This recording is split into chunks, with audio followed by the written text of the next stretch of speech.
A primeira prova que eu fiz foi para perito na área de informática. De lá para cá, todos os concursos que eu fiz foi sempre focando nessa área. Perito de quê? Da Polícia Federal? Perito da Polícia Federal. Você quer ser policial? Não, o grande atrativo na época era o salário mesmo. Mas, porque foi uma época que eu estava desempregado, surgiu a oportunidade de fazer o concurso. Falei, não, essa é a hora que eu quero mudar. Estou desempregado, e as coisas não estão dando certo, eu vou pro momento. Era o concurso do momento. Mas você está preparado para colocar uma arma na cintura, correr atrás de bandido? Ou você acha que o perito da Polícia Federal não é policial também? Não, com certeza não. Pelas notícias que eu tenho de amigos que passaram nesse mesmo concurso, com certeza eles saem a campo. É porque muita gente acha que não, né? E a pessoa... já passaram vários policiais federais, inclusive por aqui, inclusive delegados, e eles sempre falam, olha pessoal, tem que haver, antes de tudo, vocação. Então muita gente é atraída realmente para determinados concursos por força do salário.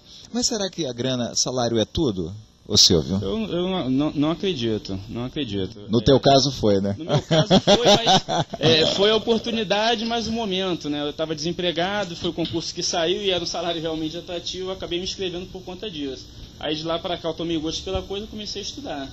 E o interessante é que outras pessoas que também confessam, chegam aqui e falam, pessoas de sucesso, personalidades, autoridades que já passaram por aqui, que não tinham nada a ver com a carreira policial, fizeram exatamente isso que você está fazendo e acabaram descobrindo que tinham realmente vocação, entendeu, para serem policiais. Um deles mesmo é o professor de Direito Constitucional, Rodrigo Menezes, que hoje, inclusive, está abrindo aí filiais da Academia do Concurso Público, a CPSAT, lançando livros pela Editora Ferreira, fazendo realmente um sucesso danado, e é policial rodoviário federal. Bom, o Hermínio passou em algum concurso? Eu passei nos dois, em Furnas e na Multirio, mas Furnas na época não chamou ninguém, logo depois, um ano depois, fez um outro concurso. Um absurdo, né? Exatamente. E Multirio eu fui classificado, mas não fui chamado. Fui aprovado, mas não fui classificado. Mais nada, um lesa pátria. Exatamente. E você foi aprovado, Silvio, para o concurso do Tribunal Regional Federal agora, de 2007? Isso, no último concurso... Qual a sua colocação? Fui segundo colocado. Segundo colocado. Segundo colocado. Tá certo. Nós tivemos a felicidade... Vocês estudaram juntos? Não, as pessoas sempre perguntam, acho que a gente estudava junto, a gente só compartilhava a metodologia de estudo e trocávamos resumos. E trocávamos resumos do material. Mas a gente não sentava junto, nem... Também não sentaram junto na hora da prova, não. Não. Bom, e você, Fernando?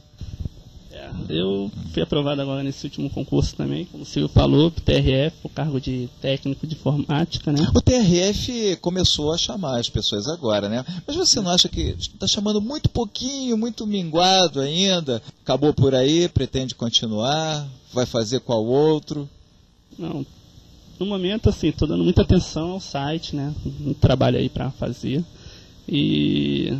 Mas está focado em outros concursos, como, sim, por exemplo, o tribunal. Agora, exatamente. No início eu estava tirando... Vai ter agora o concurso do TRT, que também é tribunal. Você pretende fazer? Devo fazer, se houver vaga, né, para analista de informática, devo fazer sim. Agora que eu já consegui a aprovação, estou mais assim, estou mirando mais, né, a longo prazo, uma estabilidade, ou seja... Mas, assim, com certeza, usando a mesma metodologia de estudo, ou seja... Por falar em metodologia de estudo, vamos entrar nessa área. Tem muita gente que não sabe estudar. Como é que se estuda?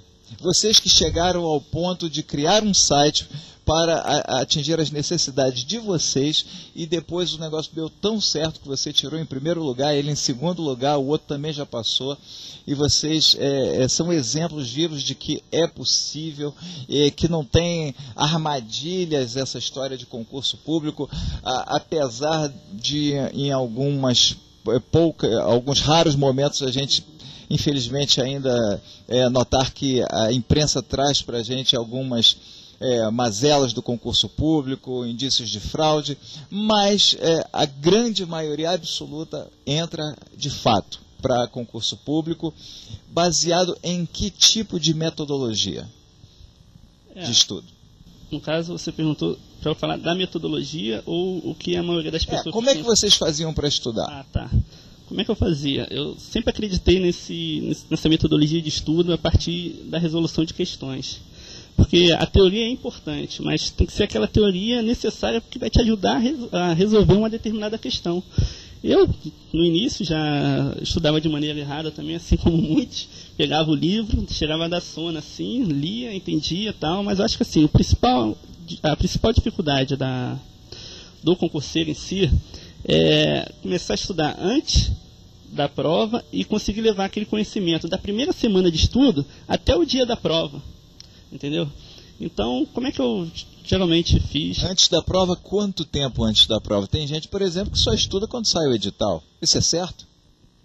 Eu também estudei dessa forma quando saiu o edital, mas também foi a área de informática, uma área que eu já trabalho há algum tempo, quer dizer, não foi só aquele tempo. Eu estudei praticamente 1 mês e meio para esse concurso do TRF, mas assim, eu lembro que comecei a estudar para concurso em 2004, eu fiquei praticamente durante 2 anos só procurando uma forma correta de estudar.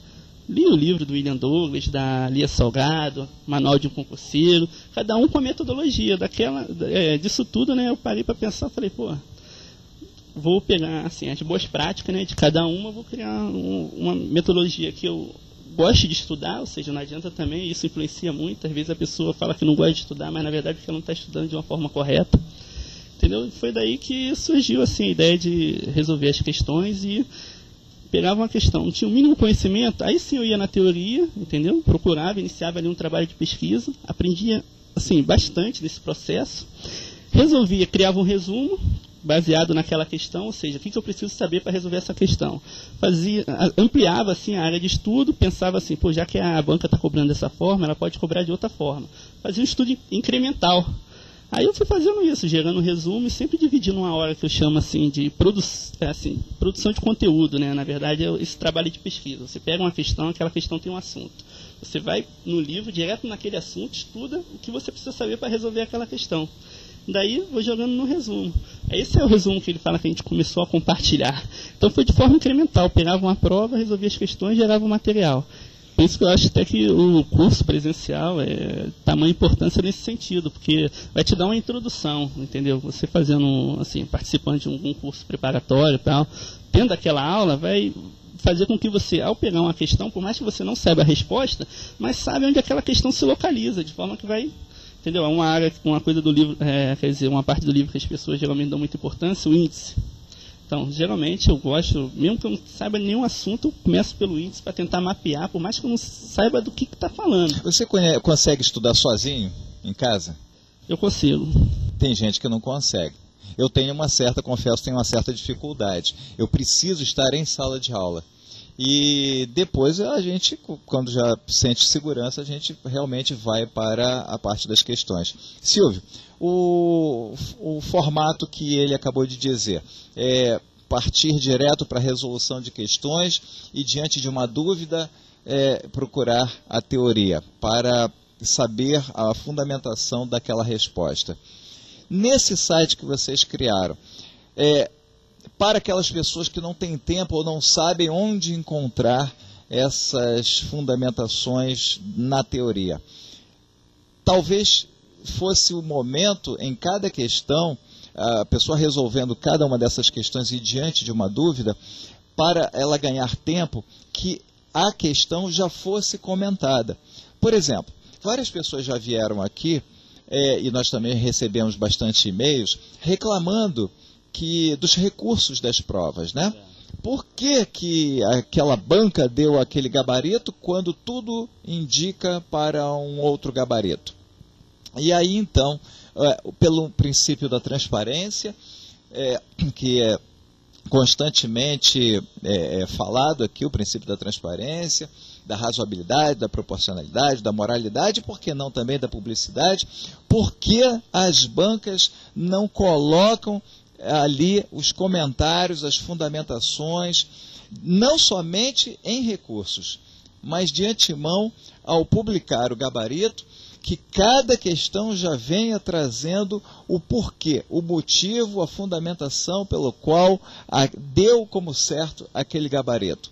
Isso não evitaria, inclusive, uma enxurrada de recursos, não facilitaria a vida de todo mundo, ou seja, da própria